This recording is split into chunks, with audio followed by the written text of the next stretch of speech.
नमस्कार दोस्तों, मैं गिरजेश कुमार तिवारी एक अच्छा और बहुत अच्छा एक नया कॉन्सेप्ट लेकर आ रहे हैं फ्रिक्शन का, जो आप लोग दो पार्ट में पहले से ही कर चुके हैं। बहुत मज़ा आया होगा अगर आपने पूरे वीडियोज बहुत शानदार तरीके से देखे होंगे। तो एक एक पॉइंट्स उसमें हमने बहुत क्लियर किया है, बार बार आपको समझाने की कोशिश किया है। Angle of friction, angle of repose, सारी चीज़ें आपने डिटेल में समझा होगा। अब केसेस स्टार्ट होंगे, अब थोड़ा आपके प्रैक्टिकल एप्लीकेशंस के क्वेश्चंस स्टार्ट होंगे। तो अब फ्रिक्शंस के हम कुछ केसेस पहले कवर कर लेंगे, उस केसेस को कवर करने के बाद फिर न्यूमेरिकल स्टार्ट होगा, कुछ वैल्यू वाइज होगा, कुछ हम जनरलाइज क्वेश्चंस कराएंगे। जैसे mg ले लिया तो mg 5 किलो भी हो सकता, 5 किलो का भी हो सकता है, 10 किलो का भी हो सकता है। तो उसमें बहुत इंटरेस्ट हमारा नहीं रहेगा, बस हम एक जनरलाइज क्वेश्चंस भी आपको कराएंगे।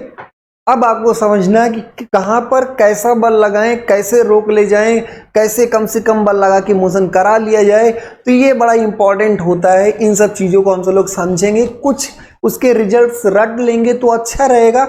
अदरवाइज रिजल्ट्स अगर आपकी समझदारी अच्छी है तो रिजल्ट को आप तुरंत डेवलप भी कर सकते हैं, पर थोड़ा एग्जाम में टाइम कम होता है तो आप उसको पहले से अगर याद कर लें। पर याद करते वक्त बहुत चीज़ें आपको क्लियर रखनी होगी, कौन सा एंगल किसके साथ कैसा लिया गया है। तो ये बड़ा इंपॉर्टेंट होता है। फ्रिक्शन कोड और फ्रिक्शन कोन, ये सब चीज़ें हम आपको बता चुके हैं।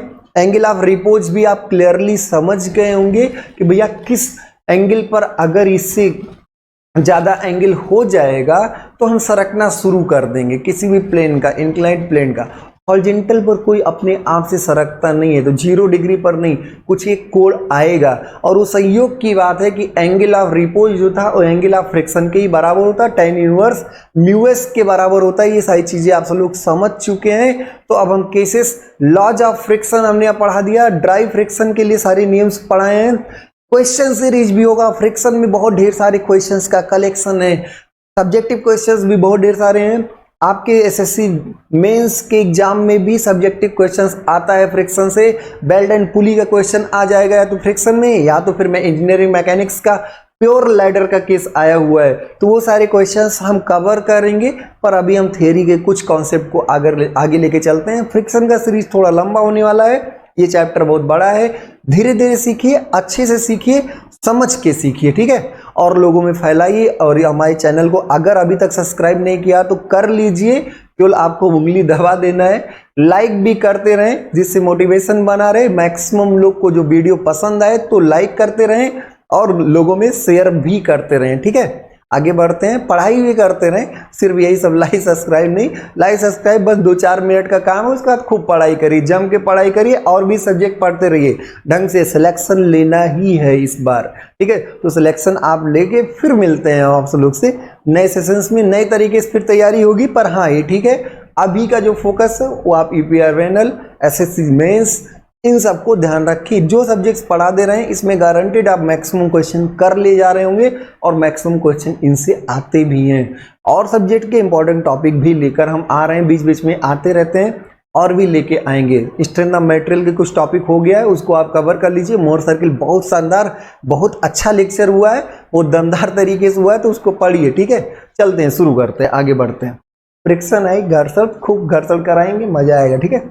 ये बातें आप सब लोग जान ही चुके हैं। लिमिटिंग फ्रिक्शन, लिमिटिंग वाला सीमांत, भाई आपकी सीमांत चरम स्थिति क्या है, ठीक है। सीमांत बोले लिमिटिंग या फिर चरम, लिमिट आपकी, ठीक है। तो चरम स्थिति की बात करते हैं। The condition of impending motion, motion के जस्ट स्टार्ट होने की condition, motion, the condition of impending motion is known to exist in, जब आपका लिमिटिंग फ्रिक्शन होगा उस समय मोशन बस स्टार्ट होने की कंडीशन एग्जिस्ट करेगी। यार बॉडी विच इन इक्विलिब्रियम, या इस समय लिमिटिंग फ्रिक्शन की कंडीशन में जो बॉडी इक्विलिब्रियम में है वो क्या होगा, स्लिपिंग के एकदम वर्ज का मतलब बस शुरू होने वाला, is on the verge of slipping, is on the verge of slipping, which means the body is in limiting equilibrium condition, limiting equilibrium condition. और इस समय जो फ्रिक्शन होगा वो मैक्सिमम फ्रिक्शन होगा, F max equal to mu s into N होगा इस समय की वैलिड इक्वेशंस। लेकिन ये हमेशा नहीं, अगर आपका लिमिटिंग कंडीशन नहीं है तब ये नहीं होगा। मोशन कर रहा है तो म्यू के इंटू एन होगा, अगर स्टेशनरी कंडीशन में लिमिटिंग में नहीं है तो भी ये नहीं होगा, ठीक है।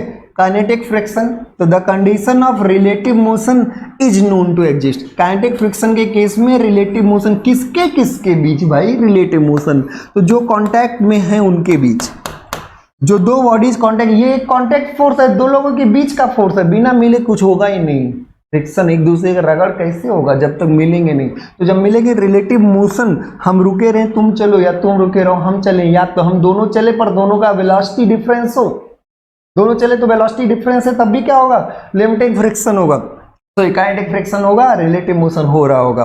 The condition of relative motion is known to exist between the contacting surfaces, between the किसके किसके बीच में? Contacting surface. So the body is in motion. Kinetic friction के केस में बॉडी इज इन क्या होगा? मोशन। और इस समय जो फ्रिक्शन होगा वो mu k into N. Kinetic friction take place और F k equal to mu k into N is valid equation इस समय की बात, जब मोशन हो रहा होता है। बहुत इंपॉर्टेंट, बहुत ही शानदार केस है, इसको आप सब लोग ध्यान से देखिएगा। Condition for sliding and toppling. Toppling मतलब पलट जाना, उलट जाना है। तो condition for sliding and toppling, ठीक है। When the body is placed on a plane surface, कोई एक बॉडी है, कोई भी बॉडी है, वो किसी प्लेन सरफेस पर रखी हुई है, ऐसे रखी हुई है। आप बस गए झट से खींचने लगे, आप तुरंत उसको क्या किए? खींचने लगे। तो खींचने में सरकेगा कि पलट जाएगा, यही आपको ध्यान देना है। क्या होगा? सरकेगा कि पलट जाएगा। तो अब इस सारी चीजों को समझने के लिए आपको फ्री बॉडी डायग्राम बनाना पड़ेगा, और कोई बात नहीं। जब आप इसको खींचेंगे, ऐसे खींचेंगे, तो एक्चुअल में क्या होगा आप ध्यान सुनिएगा। मतलब आप खुद सोचिए, बहुत कठिन नहीं है, बहुत आसान है। जब आप इसको खींचेंगे तो ये सरकना चाहेगा इस सरफेस पर, टेबल पर, कि ये ऐसे घूम जाएगा, ऐसे पलट जाएगा। ये इंपॉर्टेंट, यही आपको जानना है, ठीक है। तो हम सब लोगों ने क्या किया? कुछ नहीं भाई, सिंपल सा आप फ्री बॉडी डायग्राम बनाइए। सिंपल सा बात है, क्या बनाइए? Free body diagram. किसका? ब्लॉक का। तो ब्लॉक ऐसे लाए, तुम अलग आ जाओ, ऐसे तुम थे, ऐसे रहो। फ्री बॉडी डायग्राम उसी में बाचू मचू नहीं करना है। इधर तो आप पी इधर खींच लिए, चलो भाई पी ऐसे खींच लिए। जी पर इसका सेंटर ऑफ ग्रेविटी जो होगा वहीं पर क्या लगेगा? डब्लू। बल दिखाइए, एम मत दिखाइए, एम जी दिखाइए। ये हो गया, ये एक्सटर्नल है, ये धरती माता है। यहां पर सरफेस था, सरफेस ऐसे कांटेक्ट में था, सरफेस ऐसे कांटेक्ट में था। जब ये रखा हुआ होगा तो बराबर उसके बराबर कांटेक्ट में होगा। जब ये रखा होगा तो प्लेट के बराबर कांटेक्ट में होगा, तो एकदम बीचों बीच में ही नॉर्मल रिएक्शन लगेगा, एकदम बीचों बीच में। जब ये एकदम सरफेस पे रखा होगा, अभी पी की बात नहीं कर रहे, अभी पी नहीं लगा, अब आपने पी लगाया। जब आप पी ऐसे खींचे, जब आप ऐसे खींचे तो आप खुद सोचिएगा, यहां जो सरफेस है, जब आप खींचे तो यहां जो सरफेस है, ये सरफेस ऐसे, यहां पे दूसरा प्लेट है, यहां टेबल है, तो ये पहले तो इसे बराबर रखा हुआ था, बराबर ऐसे कांटेक्ट में था। जब आप खींचे तो इधर वाले सारे पोर्शन और दबाने लगेंगे, इधर वाले पोर्शंस और दबाने लगेंगे, और ये छोड़ के ऊपर जाने लगेंगे। मतलब इनकी टेंडेंसी होगी कि थोड़ा और इधर दबा दें। आप सोचिए, जब आप इसको ऐसे खींचेंगे, बहुत एकदम ईमानदारी समझिए कितना आसान है चीज। एकदम बराबर ऐसे रखा हुआ था, बीचों बीच में नॉर्मल रिएक्शन। जब आप खींचे, जब आप इस पे ऐसे बल लगाए, तो ये वाला पोर्शन तो उठ जाना चाहेगा, और ये वाला पोर्शन और धंस जाना चाहेगा, दबा देना चाहेगा। तो यहाँ पे नॉर्मल फोर्स बढ़ेगा और इधर थोड़ा छोड़ने की कोशिश होगी, तो ये आपके बीचों बीच में तो रिएक्शंस नहीं होंगे, लेकिन हाँ कहीं तो होगा रिएक्शन, आपका कहीं तो होगा। समझ में आ रहा? ऐसे रिएक्शंस आपका होता है। तो ये थोड़ा ठीक है, बीचों बीच से थोड़ा शिफ्ट हो जाएगा। और जब आप खींचे तो फ्रिक्शन कहेगा मत खींचो भाई, हम भी तो हैं। तो फ्रिक्शन इसको कहेगा कि आप मत खींचिए, तो फ्रिक्शन तो इसको रोकने की कोशिश करेगा। क्लियर हुआ? फ्रिक्शन हमेशा इस सरफेस पर इधर की तरफ लगेगा। अभी तो कंडीशन समझिए कि क्या हो रहा है। जब आप इसको ऐसे खींचे और ये ऐसे नीचे था, जब खींचे तो नॉर्मल रिएक्शन थोड़ा शिफ्ट हुआ, लेकिन अभी भी ब्लॉक की टेंडेंसी उधर जाने के, तो फ्रिक्शन रेजिस्ट करेगा इसको इधर। अब डायमेंशन जैसे मान लीजिए कभी कभी ये L दिया रहता है, ये अगर L दिया है तो ये दूरी आपकी L/2 होगी। और ये अब जनरली हम इसको मान लीजिए यहां से x मान लिए, ये दूरी क्या मान लिए x, और ये हाइट हमने y माना जो डायग्राम में दिया हुआ है, उसी के अकॉर्डिंग चल रहे हैं। ये दूरी x, और x अगर L दिया तो L/2 होगा, x उसमें कोई बड़ी बात नहीं है, ठीक है। तो ये x आपने मान लिया। अब स्लाइडिंग के लिए क्या होना चाहिए? स्लाइडिंग के लिए आप सोचिए, स्लाइडिंग के लिए P का मान इस मैक्सिमम फ्रिक्शन से ज्यादा होना चाहिए। तो एक सिंपल, ऊपर नीचे तो कोई मोशन होना नहीं है, ऊपर तो इक्विलिब्रियम में है वर्टिकल डायरेक्शन में, तो आप ऐसे एक्स वाई मान लीजिए, एक्स की तरफ सारी झमेला है, वाई डायरेक्शन में आप क्या कर सकते हैं कि इक्विलिब्रियम में तो sigma F y equal to 0 लिख सकते हैं। अपवर्ड को पॉजिटिव लेंगे और डाउनवर्ड को निगेटिव लेंगे। तो अब इसमें आप तुरंत लिख सकते हैं आर एन, हाँ भाई ऊपर हो, हाँ बिल्कुल, माइनस डब्ल्यू नीचे है, एफ आर का कोई कंपोनेंट, पी का कोई कंपोनेंट, तो ये आपका 0, R N minus W equal to 0। तो यहां से आएगा R N equal to W. अब इसी में हॉरिजॉन्टल के बजाय तिरछा भी लगा सकते थे, या हॉरिजॉन्टल के बजाय तिरछा, वो केस अलग हो जाएगा। अभी हम हॉरिजॉन्टल लगा के बात कर रहे हैं। तो R N equal to W, इसमें तो कोई डाउट किसी को नहीं है, बात समझ में आ रही है ना। फ्री बॉडी डायग्राम आपको क्लियर हुआ होगा। आपने W दिखाया, फ्रिक्शन दिखाया, P दिखाया, RN दिखाया, RN थोड़ा सा शिफ्टेड होगा, ठीक है। अब ये हुआ फॉर स्लाइडिंग। अगर कोई स्लाइडिंग के लिए बात करे, इसी में जो आपने फ्री बॉडी डायग्राम बनाया, तो फॉर स्लाइडिंग क्या होगा? स्लाइडिंग के लिए आप कहोगे कि P क्या होना चाहिए? P should be greater then FR max. आप अपने एकदम सिंपल अपनी नॉलेज से बताइए, ये सरकेगा कब? ये तब सरकेगा जब P होगा FR मैक्स से ज्यादा। P जो होगा FR मैक्स से ज्यादा होगा। और ये अगर हम FR मैक्स की बात करें तो P should be greater than, equal to का केस ये बता सकते हैं कि बस सरकने वाला होगा, लेकिन सर के केस में P should be greater then FR max. और ये म्यूएस इंटू आर एन, और म्यूएस इंटू आर अब आप देखेंगे तो म्यूएस इंटू डब्ल्यू। तो स्लाइडिंग के लिए, फॉर स्लाइडिंग के लिए आप कह सकते हो P शुड बी, जो अप्लाइड फोर्स है, जो एक्सटर्नल अप्लाइड फोर्स है, वो P should be greater then mu s into W. ये स्लाइडिंग का केस कि P म्यूएस इंटू डब्ल्यू से ज्यादा होगा तो सरक जाएगा, म्यूएस इंटू डब्ल्यू से ज्यादा होगा तो सरक जाएगा। क्लियर हुआ सब लोग को? अब हम सब लोग फिर इसी पर आते हैं, नोट कर लिए होंगे। ये स्लाइडिंग का केस था। आपने कहा कि P आपका म्यूएस इंटू डब्ल्यू से ज्यादा होना चाहिए। टॉपल के लिए क्या होना चाहिए? आप फोर्स सिस्टम और सारी बातें पढ़ चुके हैं, टॉपल के लिए क्या होना चाहिए? चलो भाई, ये है। अब ये कह रहा इतना ज्यादा ये रफ सरफेस है कि आप घसीट नहीं पा रहे। जो आपका स्लाइडिंग के लिए बात आई कि P should be greater then mu s into W, और ये इतना ज्यादा रफ है, इतना यहाँ खुरदुरापन है ये सरफेस कि आप घसीट नहीं पा रहे हो, इसे स्लाइड नहीं कर पा रहे हो। तो क्या ये मोशन ही नहीं करेगा? नहीं, हम इसको ऐसे घुमा देने की भी कोशिश, यहां ऐसे कोई जाम कर दे तो क्या ये घूम नहीं सकता? क्या टॉपल भी कर सकता? जब टॉपल करने की सिचुएशन होगी, सोचिए एक बार, ऐसे रस्सी से ब्लॉक को बांध लीजिए और रस्सी खींच लीजिए, रस्सी खींचिए तो पहले तो यही बात है कि बॉक्स आपकी तरफ खींच जाए। ऐसे बॉक्स को रस्सी बांध के आप खींचिए तो ये है कि बॉक्स आपकी तरफ सरक आए, तो वो आपके लिए ये कंडीशन होनी चाहिए। जब आप रस्सी खींचे तो ये ऐसे उठ जाएगा।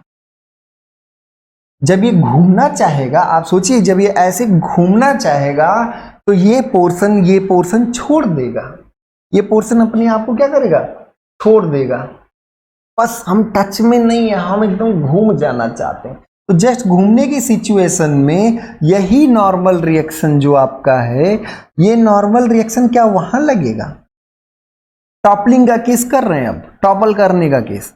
तो टॉपलिंग के केस में जब आप वहां लगाए तो ऐसे खींचे, ये घूमना चाह रहा है, ये घूमना चाह रहा है, तो ये कोना तो यहां कांटेक्ट में रहेगा ही रहेगा। ये ऐसे पलट जाना चाहिए, पलट जाना चाहिए, ऐसे खींचने में ये घूम जाना चाहता है। जब घूम जाना चाहता है तो आपके ये सारे सरफेस यहां पर ठीक है टच में नहीं रहेंगे, बस कांटेक्ट छोड़ देंगे और टोटल नॉर्मल रिएक्शन इसी कोने पे आ जाएगा। इसी कोने के अबाउट ही तो ऐसे पलट जाएगा, क्योंकि सरकने नहीं दिया गया। क्या होता है यार, खंभा जब आप सब लोग उठाते हैं, जैसे मान लीजिए कोई एक खंभा है ऐसे हॉरिजॉन्टली गिरा हुआ है, जो आप इलेक्ट्रिक पोल्स होते हैं, तो यहां आप पैर लगाते हैं, यहां पैर लगाते हैं और इसको आप खींचते हैं। तो जब पैर लगाते हैं तो ये आपका आगे बढ़ने तो रोक दिया। अब यहां पे इतना ज्यादा फ्रिक्शन है ना कि आगे जाने ही नहीं दे रहा है, ये फ्रिक्शन आगे जाने नहीं दे रहा है, ऐसे ये फ्रिक्शन आगे जाने ही नहीं दे रहा है। फिर आप खींचे तो वो रोका और ये टॉपल होने के चांस हो। तो जब यहां आप पैर लगा दिए और जब आप खींचे, तब क्या ये खंभा सीधा हो सकता है? क्या ये खंभा सीधा तब हो सकता है अगर ये पैर लगा के ना खींचते। अगर ये पैर लगा के ना खींचते तो हो सकता है जब आप रस्सी खींचते तो ये ऐसे सरक जाता, आप ही की तरफ आ जाता। लेकिन जब पैर एक ओट लगा दिए, यहाँ पर एक फ्रिक्शन, तो ये अब आपका जस्ट उठने वाला, जब उठने वाला तो यहाँ पे तो कांटेक्ट छूट जाएगा ना, यहाँ पे जो जमीन थी वहां का कांटेक्ट छूट जाएगा। आपको क्लियर हुआ होगा? तो वही सिचुएशन यहां पर है। टॉपल की बात कर रहे हैं कि नहीं भैया स्लाइड तो नहीं होगा, स्लाइडिंग भी बहुत ज्यादा है। टॉपल की सिचुएशन, तो टॉपल की सिचुएशन में ऐसे घूम जाना चाहेगा, ये सारे कांटेक्ट छोड़ देंगे, कोने पे फ्रिक्शन होगा, कोने पे टकराएगा, नॉर्मल रिएक्शन भी एकदम कोने पर होगा। अब अगर हम इसी के अबाउट मूवमेंट ले लें, इसी के अबाउट इस पॉइंट के अबाउट अगर हम मूवमेंट ले लें, जो भी है जो टॉपल के लिए है, तो आप सिग्मा m इक्वल टू 0 की जस्ट अब घूम जाने वाली स्थिति में, घूमा नहीं है अभी, घूम जाने की स्थिति में, तो अब अगर हम एक अपना रेफरेंस की एंटी क्लॉकवाइज को पॉजिटिव लेते हैं, तो नॉर्मल रिएक्शन से पूछे भैया तुम्हारा क्या, कहा नहीं हम तो तुम्हारे पास ही हैं, तो हम कोई मूवमेंट डेवलप नहीं करेंगे। फ्रिक्शन से पूछे, फ्रिक्शन ने कहा हम भी आपके पास हैं, कोई नॉर्मल रिएक्शन डेवलप नहीं करें, कोई भी नॉर्मल रिएक्शन आगे सरकने नहीं देंगे, बहुत ज्यादा रोक दिए हैं। अब ये W क्या कहेगा? W तो इसके अबाउट घुमाने की कोशिश करेगा, किधर W किधर घुमाना चाहेगा? W तो एंटी क्लॉकवाइज घुमाना चाहेगा। तो W इंटू ये दूरी क्या है? ये दूरी क्या है? X। W इंटू X, ये एंटी क्लॉकवाइज। ऐसे अगर हम कहें P इंटू वाई, इसकी दूरी है P इंटू वाई। अब बताइए इक्वल टू क्या होगा? 0। P इंटू वाई क्या होगा? इक्वल टू क्या होगा? 0। तो यहां से P क्या आएगा? W x by y. यहां से P क्या आएगा? W x by y. x अगर L दिया है तो x ही L बाई 2 है। अगर L दिया है, अब वो डिपेंड करता है केस में क्या दिया हुआ, तो x ही L बाई क्या है? 2 है। तो W x बाई वाई, ये P है, ये P क्या है कि इससे ज्यादा लगाओ तो टॉपल करने के चांसेस बढ़ेंगे। अब दो बातें पूरी क्लियर एकदम समझिए। टॉपलिंग के लिए ये आपका क्या है? टॉपलिंग के लिए, टॉपलिंग का केस ये है और स्लाइडिंग का केस ये है। अब इसमें आप सब लोग बहुत ध्यान से देखिए। फॉर स्लाइडिंग जो रिजल्ट निकल के आया,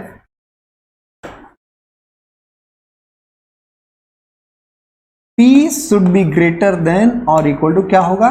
म्यू एस इंटू डब्ल्यू। और फॉर टॉपलिंग जो आया, टॉपलिंग के लिए आया P should be greater than क्या होगा? W x by y. ये बात निकल के आया। अब देखिए W का मान दिया होगा, म्यू एस का मान दिया होगा, और दोनों के फ्रिक्शन से ये मान आप निकाल लेंगे जो भी आएगा। और x और y दिया होगा, w dimension, X Y dimension ही तो ब्लॉक का ये दिया होगा, ये मान निकाल लेंगे। अब ध्यान से समझिएगा, अब ध्यान से समझिए, अगर आपका म्यू एस इंटू डब्लू जो है, ये डब्लू एक्स बाई वाई से ज्यादा है, एकदम समझिएगा, म्यू एस या इसी को लिख सकते हैं mu s is greater than x by y. तो जब आपका mu s x by y से ज्यादा होगा, मतलब क्या हुआ कि स्लाइडिंग के लिए रिक्वायर्ड बल टॉपलिंग के लिए रिक्वायर्ड बल से ज्यादा है। तब आप क्या कहेंगे कि अगर हम P लगाते हैं और P को बढ़ाते जा रहे हैं, बढ़ाते जा रहे हैं, बढ़ाते जा रहे हैं, तो सबसे पहले आप ये लिमिट पहुंचेंगे कि ये लिमिट पहुंचेंगे, आप बताइए। ये बड़ा है, ये छोटा है, तो जब आप बढ़ा रहे हैं तो पहले छोटा, पहले 8 पहुंचेंगे कि 10 पहुंच जाएंगे। ये बड़ा है, ये मान लीजिए 10 है और ये क्या है 8 है, जो कैलकुलेशन में आया भाई आपका, जो कैलकुलेशन में आया तो 10 ये है, 8 ये, आप वहां लगाए 1 2 3 4 5 6 7 8। जब 8 आ गया तो ये पहुंच गया। तब आप क्या कहेंगे कि टॉपलिंग पहले होगा, स्लाइडिंग नहीं होगा। क्या होगा? टॉपलिंग होगा, कि ये आपका खींचने पर ये घूम जाएगा, सरकेगा नहीं, घूम जाएगा। तो जब mu s is greater than x by y हो, तब आपका ये ब्लॉक घूम जाएगा, सरकेगा।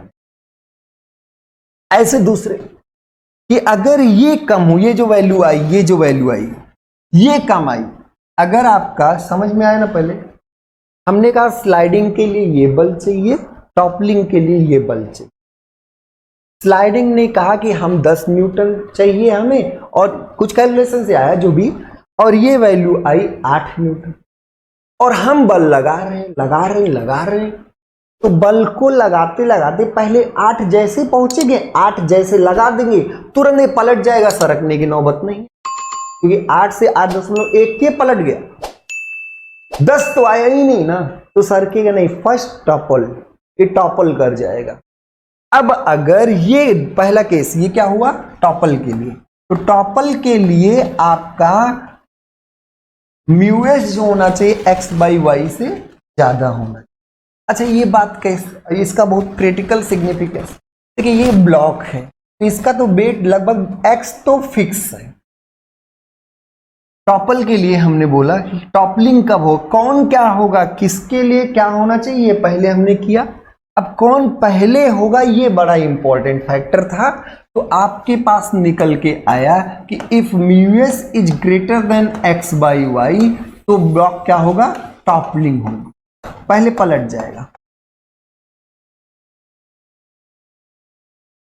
अगर इसी में दूसरा केस कि mu s is less than x by y, मतलब क्या है, डब्ल्यू डब्ल्यू लगा लो यार, मतलब क्या है कि टॉपलिंग के लिए रिक्वायर्ड बल स्लाइडिंग के बल से ज्यादा है, और बल आप ही लगा रहे हैं।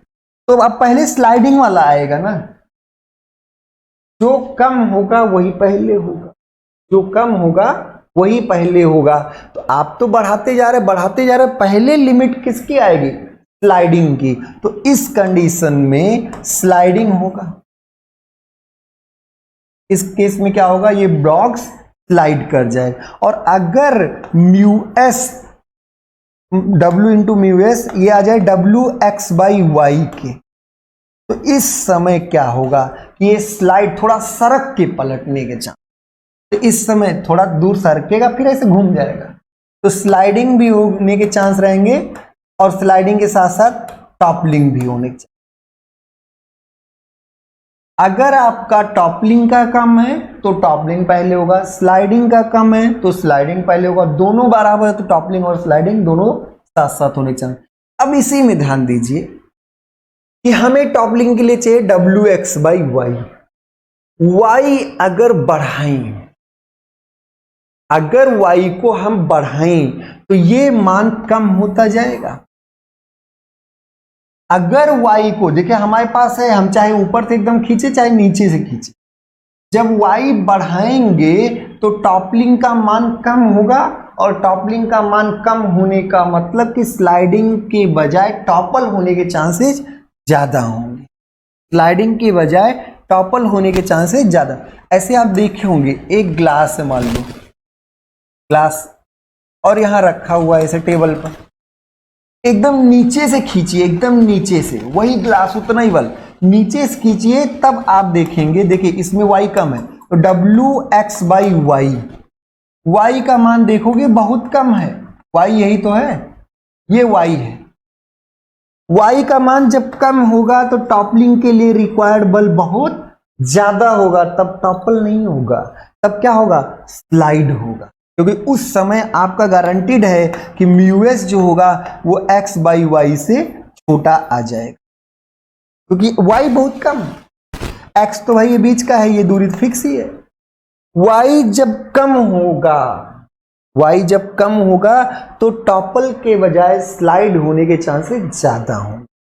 इसी ग्लास को अगर आप दूर से यहां ऊपर से एकदम खींचिए, एकदम ऊपर से ऐसे उंगली से ऐसे खींचिए भाई, ऐसे पकड़ खींचिए, अब इस समय y क्या है, ज्यादा है, इस समय y आपका ज्यादा, और जब y ज्यादा होगा तो ये मान कम होगा, और जब ये मान कम मतलब टॉपलिंग के लिए रिक्वायर्ड फोर्स स्लाइडिंग के लिए रिक्वायर्ड फोर्स से कम होगा। टॉपलिंग के लिए रिक्वायर्ड फोर्स स्लाइडिंग से क्या होगा, कम होगा, तो फिर टॉपल होने के चांस, तब क्या होगा, टॉपल होने के चांस ज्यादा। तो जितना आप बॉटम के करीब से खींचेंगे स्लाइडिंग के चांसेस ज्यादा होंगे, क्योंकि उस समय टॉपलिंग के लिए रिक्वायर्ड फोर्स बहुत ज्यादा चाहिए। जितना आप टॉप से खींचेंगे उतना टॉपल होने के चांसेस ज्यादा होंगे, स्लाइडिंग के चांसेस कम होंगे। पढ़ लेते हैं इसको, ये सब आपको समझ में आ गया होगा। स्लाइडिंग के लिए ये चाहिए, टॉपलिंग के लिए ये चाहिए, जो कम होगा वही पहले, जो कम होगा वही पहले होगा। और ये अगर मान कम है, y का मान कम है तो श्योर है ये बहुत ज्यादा होगा, तो फिर टॉपलिंग के चांसेस बहुत कम। y का मान ज्यादा होगा तो ये कम आएगा, मतलब टॉपलिंग के चांसेस ज्यादा होंगे। ठीक है, आइए कंडीशन फॉर स्लाइडिंग। तो स्लाइडिंग के लिए म्यू इंटू आर चाहिए, या p इक्वल टू क्या चाहिए, म्यू इंटू आर की जगह w लिख सकते। कंडीशन फॉर टॉपलिंग, तो टॉपलिंग के लिए p into why should be greater then w into x, या इसी को हम क्या कह सकते हैं, p should be greater then wx/y। Body अगर ये आया तो p अगर इससे ज्यादा हो गया तो टॉपलिंग होगा पहले।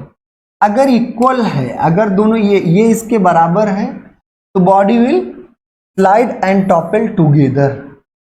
देखिए p आप पहले निकाल लीजिए, p equal to mu into W से निकाल लीजिए, मान लीजिए अपने इसी से निकाल लिया, और जब इसको निकाला ये मान म्यू इंटू डब्ल्यू, ये एक्चुअल में क्या है, म्यू इंटू डब्ल्यू, तो म्यू इंटू डब्ल्यू अगर wx/y, यहां म्यू इंटू डब्ल्यू रख दीजिए, तो यहां wx/y से ज्यादा है तो टॉपलिंग होगा। क्यों, क्योंकि wx/y आपका कम आएगा तब। अरे भाई इसी कंडीशन को फिर से देखते हैं, यहां क्या लिख सकते हैं, mu into W should be, क्योंकि म्यू डब्ल्यू आ रहा है, लिख सकते wx/y। तो अब ये कम है ये ज्यादा है तो स्लाइडिंग नहीं होगा, पहले क्या होगा, टॉपलिंग होगा, पहले क्या होगा, टॉपलिंग होगा। अगर दोनों बराबर है तो स्लाइडिंग और टॉपलिंग साथ साथ होगा। और अगर ये कम है, म्यू इंटू डब्ल्यू x/y से कम है, तो स्लाइडिंग पहले होगा, क्योंकि स्लाइडिंग के लिए रिक्वायर्ड फोर्स कम है तो स्लाइडिंग पहले हो जाए। तो आप क्या करिए, p equal to mu W निकाल लीजिए, और म्यू डब्ल्यू अब अगर आपके wx/y से ज्यादा है तो टॉपलिंग होगा, क्योंकि स्लाइडिंग के लिए रिक्वायर्ड बल ज्यादा चाहिए तो टॉपलिंग पहले हो जाएगा। दोनों बराबर आए तो आपका साथ साथ होगा। अगर आपका म्यू डब्ल्यू जो है, p जो है म्यू डब्ल्यू wx/y से कम आ गया तो स्लाइडिंग हो जाएगा, टॉपलिंग बाद में, मतलब होगा ही नहीं। स्लाइडिंग हो गया तो टॉपलिंग नहीं होगा। बहुत इंपॉर्टेंट केस, कई बार पूछा गया है केस, बहुत बार पूछा गया। ठीक है, तो minimum force required to pull a body on a rough horizontal plane.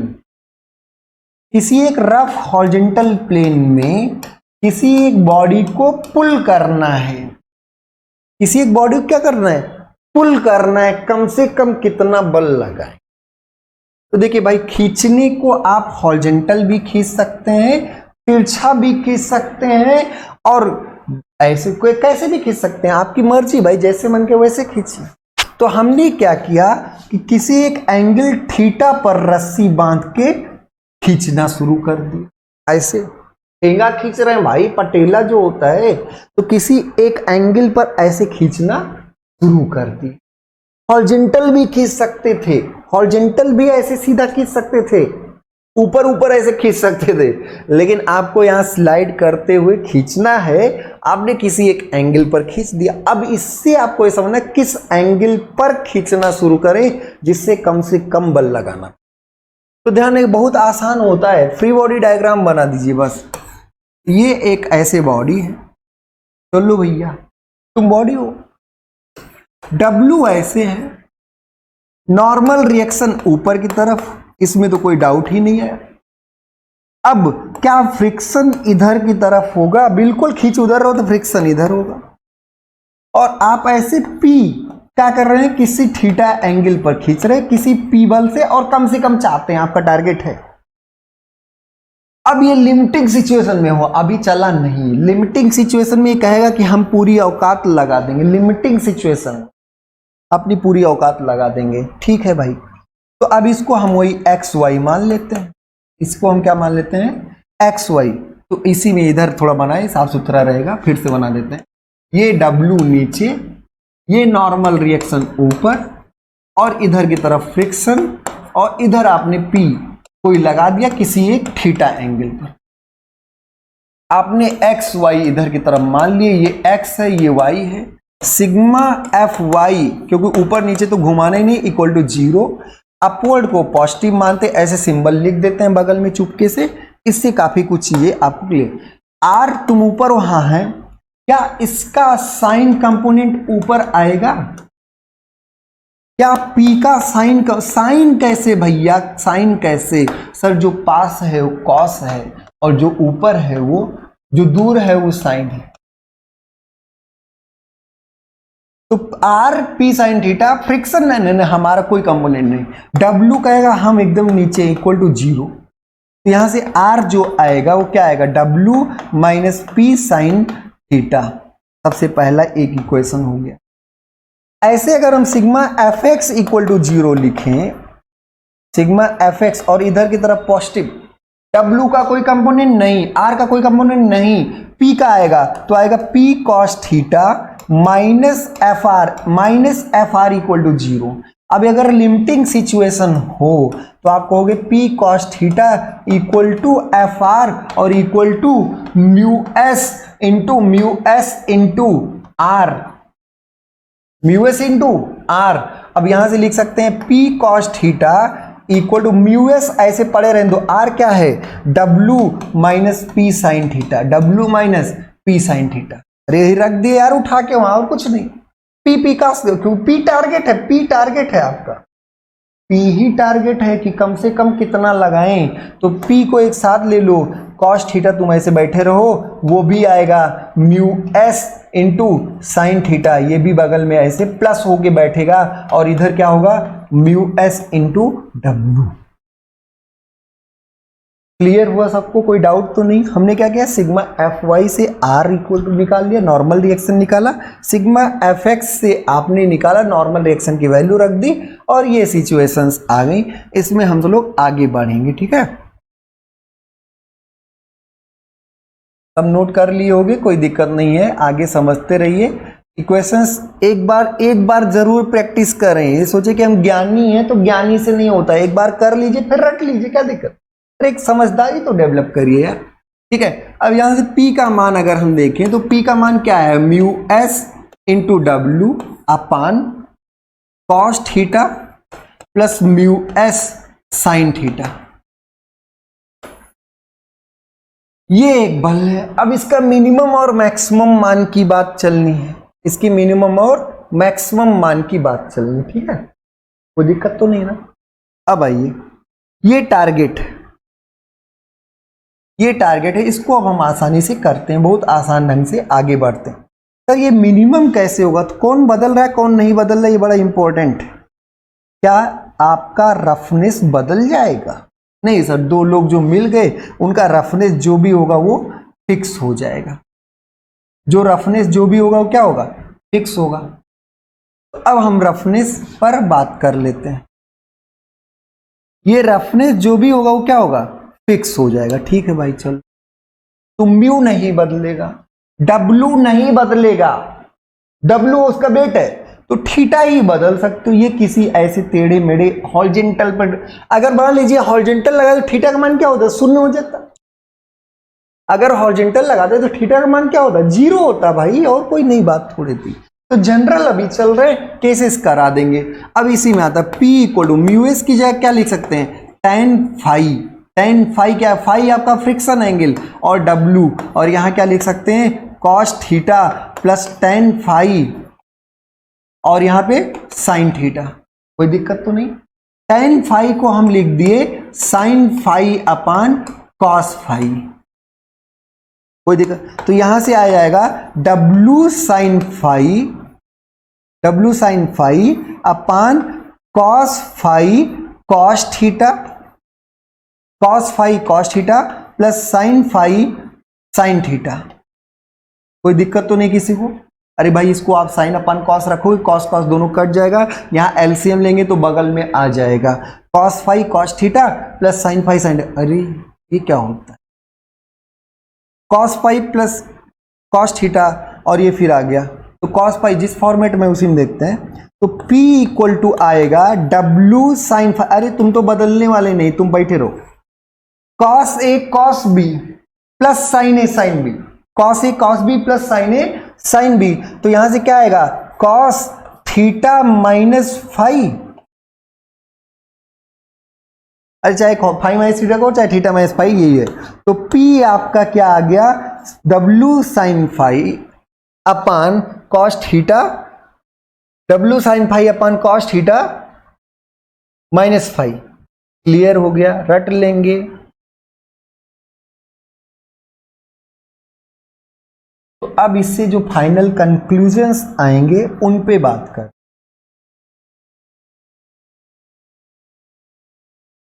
किसी एक एंगल पर अगर आप P लोड लगाते हैं तो आपको लगाना पड़ेगा W sine phi upon cos theta minus phi. Phi क्या है, फ्रिक्शन एंगल, ये जनरल, यही आपका लिखा हुआ था यहाँ पे W sine phi upon cos theta minus phi. इतना बल आपको लगाना ही पड़ेगा किसी एक बॉडी को थीटा एंगल पर अगर बल लगा के आप खींचना चाहते हैं तो ये लगाना पड़ेगा। क्लियर हो गया सब लोग को? अब ये आपका फाइनल नोट कर लीजिए सब लोग, कोई डेरिवेशन में बहुत बड़ी बात नहीं, लेकिन एक रिजल्ट जो है बड़ा important, W sine phi upon cos theta minus phi. ठीक है, हम यहाँ पे एक बस फाइनल लिख दे रहे हैं, P equal to W sine phi upon cos theta minus phi. इतना बल लगाना पड़ेगा आपको खींचने के लिए।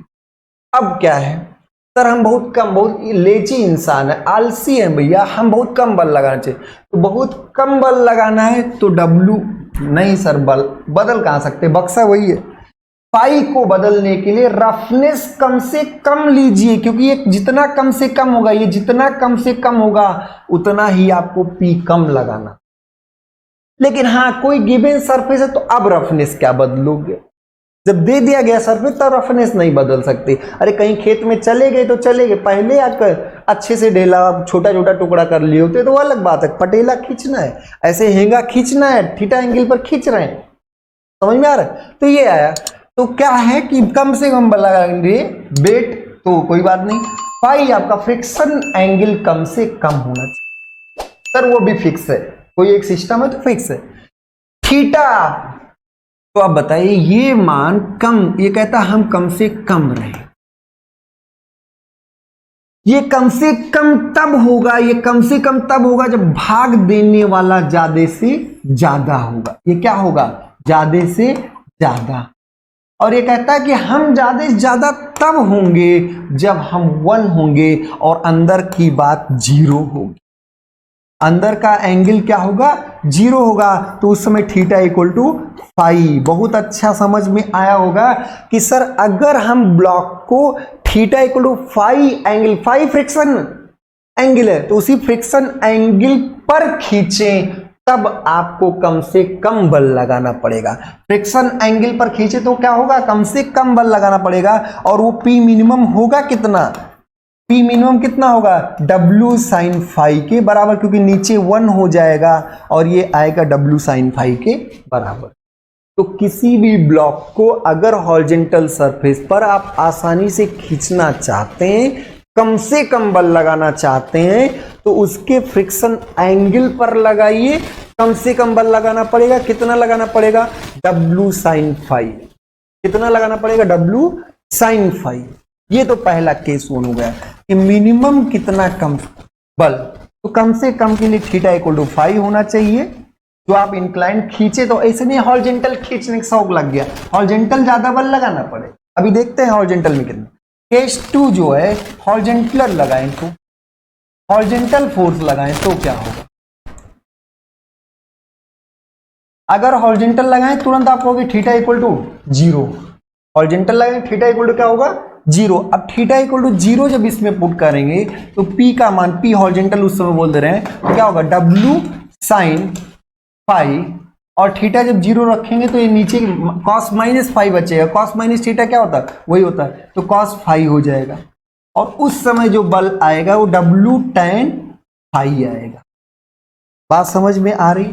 तो अगर आपको हॉरिजॉन्टल अप्लाई करना है तो W tan फाई बल लगाना पड़ेगा, और अगर कम से कम चाहिए तो W साइन फाई। क्लियर हो गया?